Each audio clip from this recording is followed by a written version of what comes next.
মঈন বহারউদ্দিনের 2 বছর, পরবর্তী স্বৈর শাসনের আরো 15.5 বছর। এই 17.5 বছর জাতির জন্য শ্বাসরুদ্ধকর একটা পরিবেশ ছিল। মানুষ শান্তিতে বসবাস করতে পারেনি। দেশপ্রেমিক জনগণকে, দেশপ্রেমিক বিভিন্ন বাহিনীকে এই সময় ধ্বংস করা হয়েছে।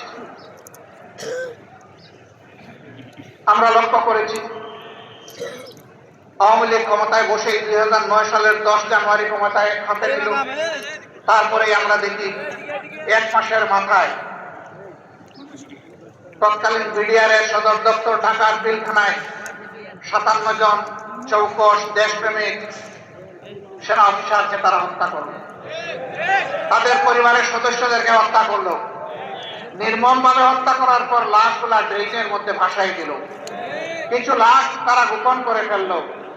রাতের আধারে হত্যাকাণ্ড সংগঠিত করে আলো নিভিয়ে খুনিদেরকে পিলখানা থেকে বের হয়ে